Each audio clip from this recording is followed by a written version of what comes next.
Hi, everybody. Welcome back. We've got such a great lineup for you today. My name is Deborah McKenzie, and I'm the founder of the McKenzie Network. Our special is Careers from Home. And what I love about this is this whole series is being set for those of you that are just thinking about getting started or have left a job, a company, and you're like, I have this idea, I have this dream, and I want to do it. And you're going to do it from your kitchen table, maybe from your bedroom. Maybe you have a gorgeous office with an ocean view, I don't know, but it's for everybody, every type. So I'm looking for the people just starting looking at this, to the nonprofit idea. And I'm even going into those of you that maybe buy and sell companies and own quite a few companies. And you've decided, you know what? Do we really need an office anymore? Can our employees, they love working from home. Can we have them do that? So now I have a very special guest. This woman is actually, I have to give her a lot of kudos because she is the one behind the scenes of doing all of my editing and helping me with all of this beautiful background. And she keeps me centered and on target. And I'm going to have her tell you her story. And also, those of you that are grandmas, is anybody out there a grandma? I know she's very proud of being a grandma, so it's okay to say this about her. But imagine picking up your life, moving away to another place. You live with your family so you can see your grandkids every day, and you come up with an idea that people need. So I'm going to go ahead and introduce you to this fabulous, wonderful lady. She's out in Florida. We're so happy to have you, Earlene Coates. Thank you for joining us today. And thank you for all that you've done for me and helping me get this show and get this stuff. I know things would not be going as smoothly on my own if it wasn't for you. And so tell us a little bit about your background. And I really want you to center in and talk more about grandmas, because I really think a lot of times people think I might be too old or I'm a grandma. Do I really have something I can do out there to help people? So tell us your story, please. Yeah, absolutely. Well, first off, thank you for having me. And it's been such a pleasure to be a part of helping this dream for you become your reality. Because for me, it is all about purpose and passion. And it's, my journey has been an interesting one.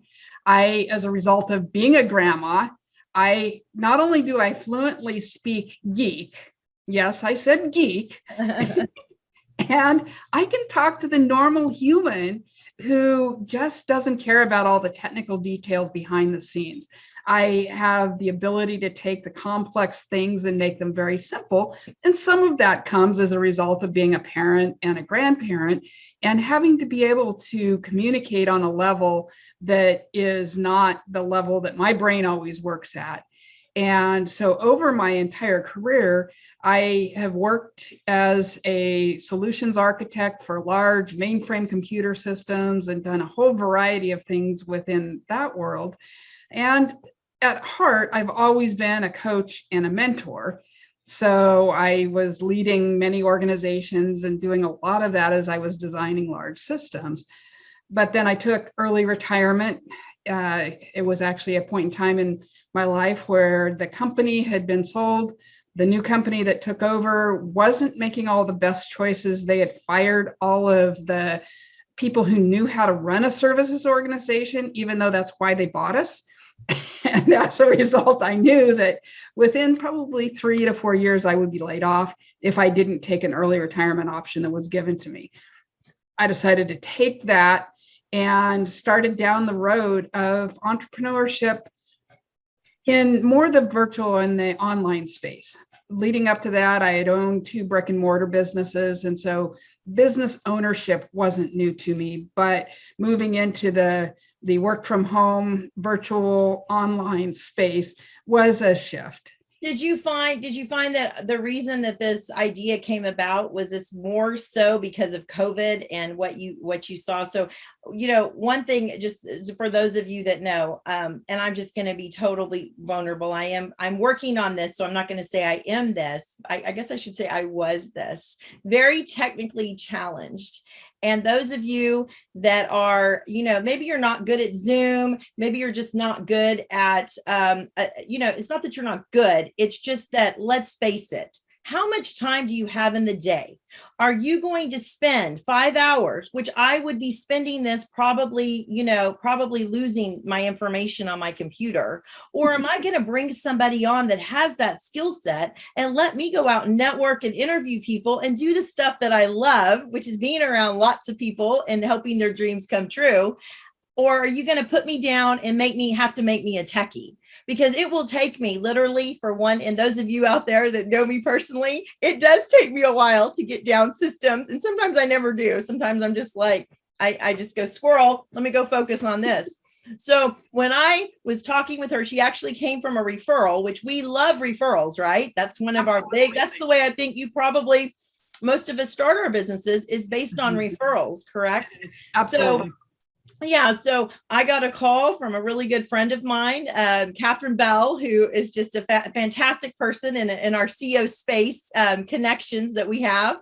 And she says, hey, one of our fellow CO space members, Earlene Kurtz, is doing something, Deborah. I think you need it. I think you need her. She has the tech skills.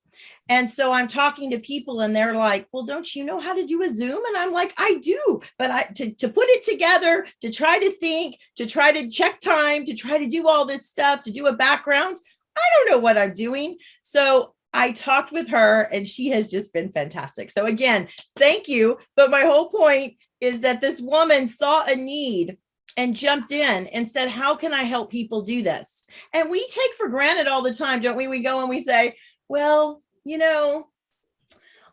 I will do that one day, or maybe I should do this one day. And we never get into it because we don't necessarily, we're nervous or we're scared to jump in and do something. So sometimes you might think, oh, that's the simplest thing to do. And my eyes are going, how in the heck am I going to do that? And that could take me a month to learn how to do that and remember how to do it. So I just want to open the door to you out there that have a little bit of fear and have a little bit of like, how can I really do something from home? How can I really, really do something? Or how can I get this project or whatever it is? There's people out there and that's what they do. And she's taken this idea as a grandma and has, one day she had her little kids and grandkids coming in and I'm talking, saying, hey, how's it going? We've gotten in such a new way of living. We're used to seeing people's kids and just, they're having their cocktails or they got their water bottle on. I mean, we're used to seeing this type of stuff. So I just want, go ahead and continue with what you're saying, but I'm so excited about what you do. And I just know there's people out there that are sitting there with an idea and they think they can't do it because they're not techie and they don't have the skill set. They think they don't have the skill set. They can learn it, but do they have the time to learn it? Yeah. And, and that is, you bring about several really good points. And for me, I had a different business that you and I met as a result of a time when I had a different business. I still have that. I have a passion for helping people use their own unique gifts and talents. And part of what I was doing was helping young adults, high school, college age kids, get themselves on the right road. And then as COVID came, I started moving into helping their moms who are now dealing with the kids who are distance learning, they're working from home and all of those other chaotic things, and helping them go from that chaos to confidence. But in the midst of all of that, I, like I always do, things are intuitive for me. Zoom is easy for me because I could just see all of what it can do. And I can push buttons easy. And if it breaks, it's not my fault. It was somebody else's. They shouldn't have made it so that I could push a button and break it. And so I don't have the fear of breaking technology. And as a result, I can very quickly understand the capabilities and the possibilities. And so not only do I have the technical aptitude, but I have a visionary mind. And as a result of that, I had people seeing what I was doing for some organizations, and they said, hey, can I hire you to do this for me? And it's, well, yeah, sure you can, if you want to pay me money. And as a result, I've come to realize how many people, this isn't their gifting, and their brilliance shines through in what they love and what they're passionate about, and taking away that overwhelm that comes with technology is one of those ways I can serve them, support them, and have a bigger impact for both of them as well as what I do. So it did come as a result of the pandemic, but it comes from years of a technical background, a visionary mind, where I've helped, hundreds of customers design systems and things of that nature, overcome technology issues, and find solutions for that.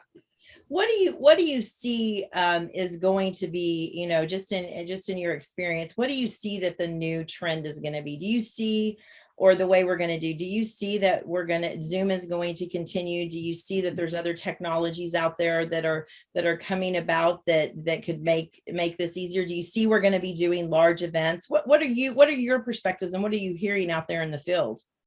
Yeah, and actually it's not only what I'm hearing, it's actually what I'm doing, because I'm not just doing virtual events, I'm now doing hybrid events, which means that we have people who are in person as well as we have the people who are on Zoom.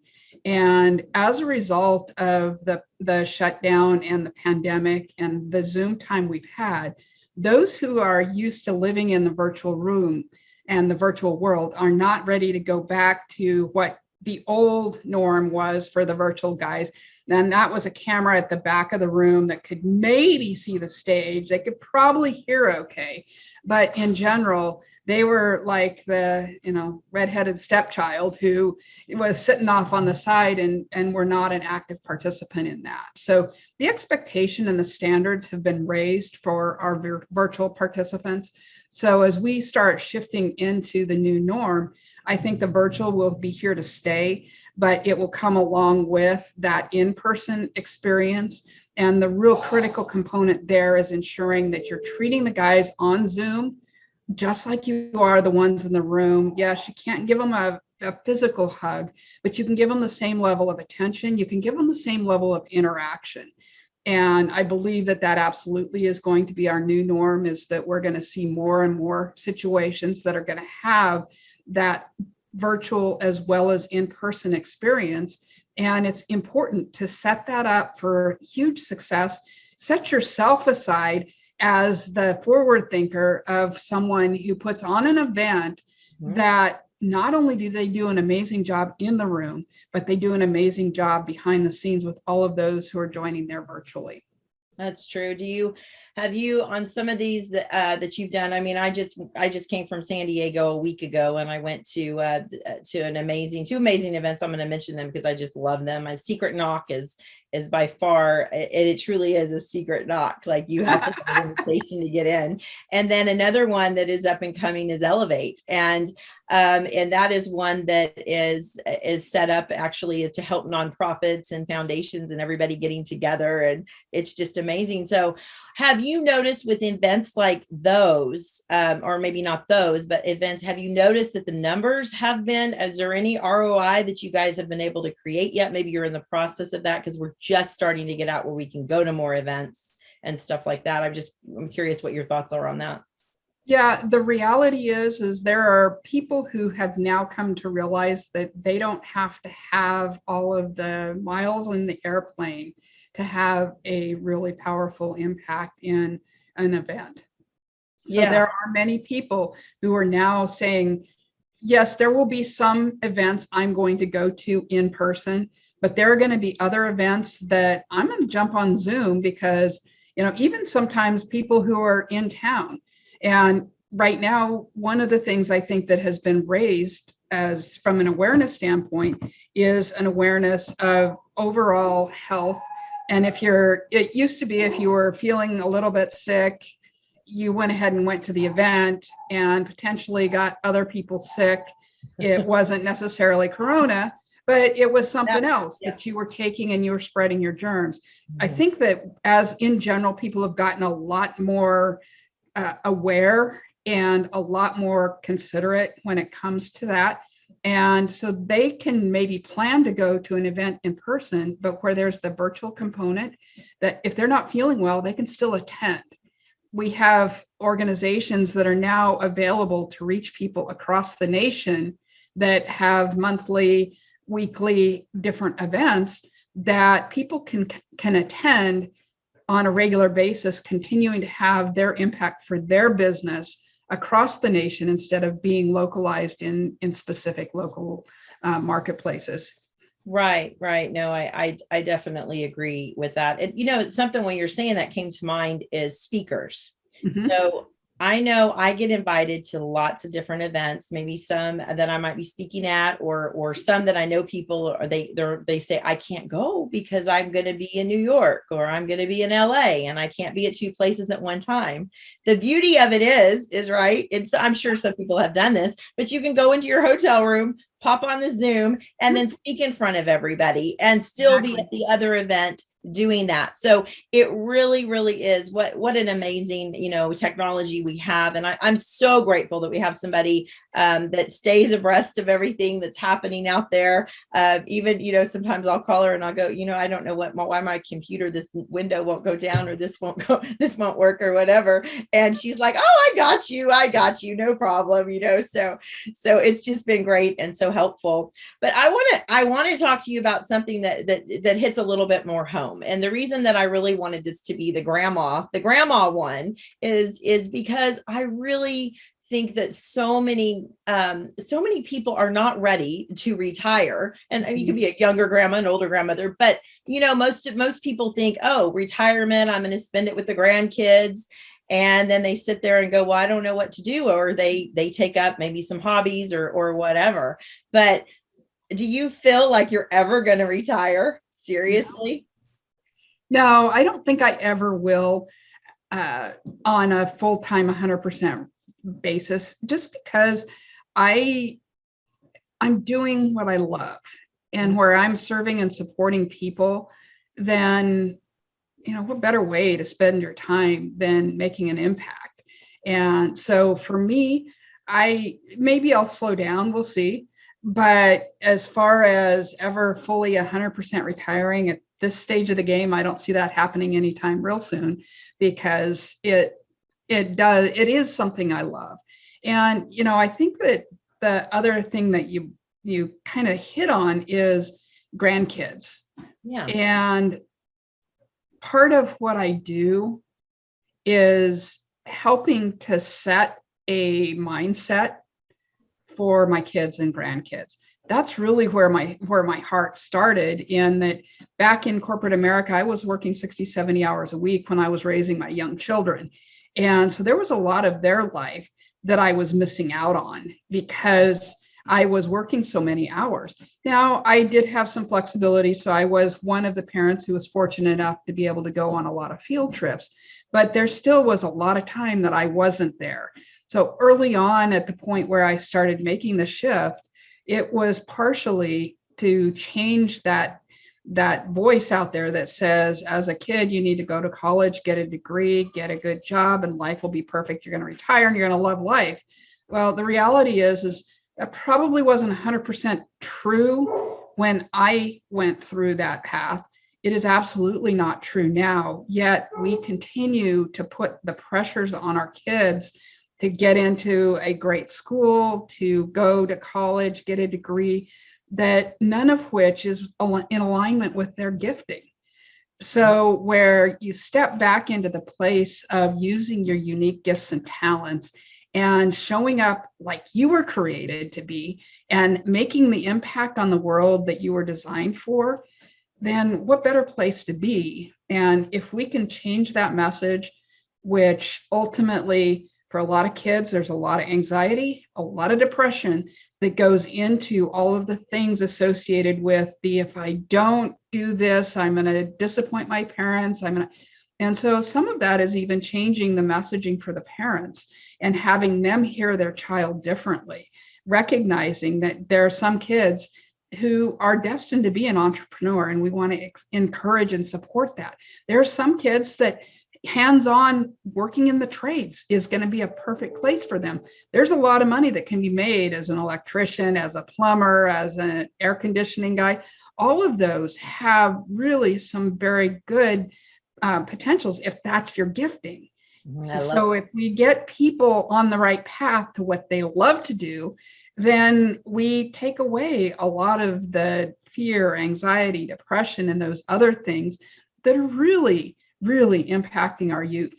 So that would be a big part of, where my heartbeat is making a difference for the kids, whether it's, and there's, if you have a young adult that you say, I want to be able to train them to do what you're doing, I'm looking for kids that I can grow up and have them be able to do what I'm doing and supporting other business owners.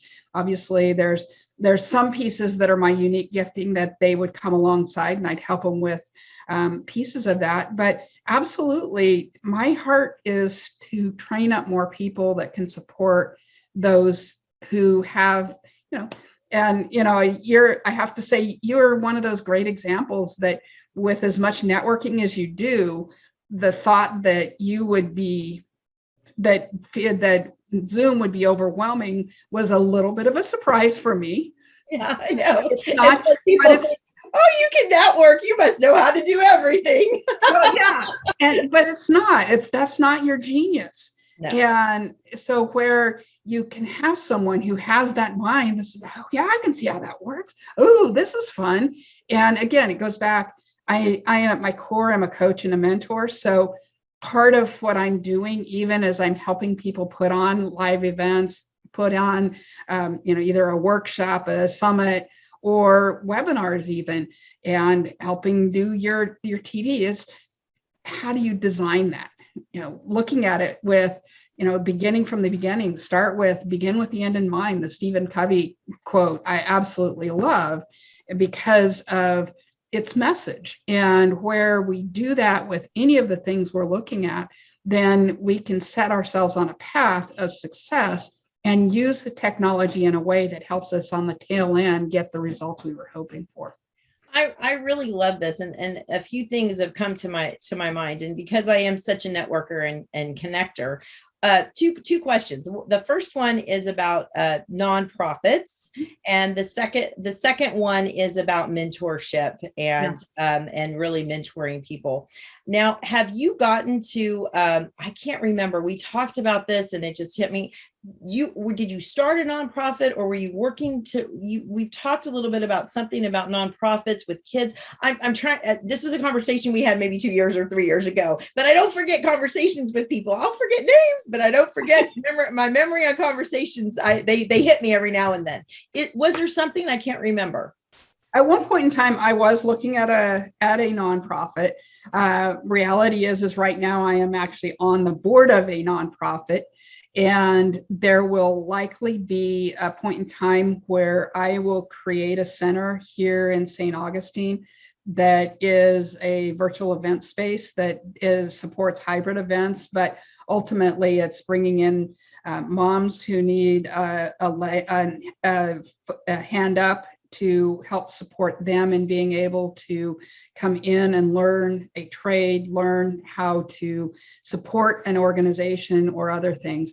So there will be a point in time in the, at this point, may not be that distant future, where I do branch out into that aspect of the nonprofit side and have a leg of what I do that allows for a local presence, a local way for the local businesses to be able to put on hybrid events that has the technology that supports them, but it also has the team that I've been able to develop as a result of finding those who could use an extra hand.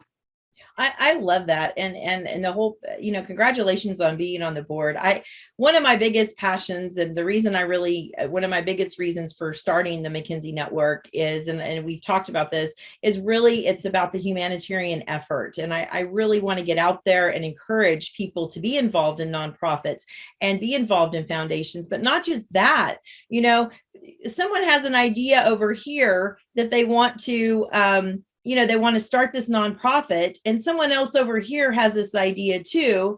And why do we need to have 5 or 10 people having the same idea, trying to raise money, trying to do business, figure out how to do it, when we can all collaborate and come together and see what we can create and have one versus having 10 to 15? Because 50,000, 50,000 nonprofits fail every year here in the United States. I mean, and they're good people. They're helping people. They're wanting to, I talk to a lot of people, they're taking the second out on their house because they feel like they're called to do this mission or they're called to do this or that. And if they can come together, collaborate together, work together for whatever that is. So is it okay for me? Well, it is okay because I'm just going to do it anyway. But is it okay for me to just say out there, those of you out that are watching this or listening to this on the radio, could we please, if you have this gift zone and this is something that you're wanting to come together and help moms and help young people, could you please reach out to Earlene Coates and you guys set up a fireside chat and see if there's something that you can do together? Because the more that we sit on these ideas and we sit on these wonderful things, especially those of you that have retired, that are grandmas, well, you have no excuse anymore. You see a grandma here in action, her grandkids are coming in, the dog just barked. We can do this together, right? So would that be okay? I mean, are you open for that, to partner up with other folks to get this nonprofit and get this thing possibly going? Yeah, and I am definitely open to supporting nonprofits, even to help them get their message out. I am working with another nonprofit right now and getting an event set up in November as well as farther out. And so absolutely. And one of the things I am going to do is I'm going to make available my 5-tip sheet on even how to design an unforgettable virtual event. And it just takes you through those 5 steps. I'm going to put that out there available for your entire audience. And on my website, there is an opportunity to book a call with me. If not, you can always look at Earlene at Everyday University and send me an email and say, hey, I heard you on the McKinsey Network, and we'll get something scheduled because. Great. And we'll definitely have you. Yeah, well, definitely. One thing about the McKinsey Network is anything that you've seen here and you've watched, you could definitely go to our site.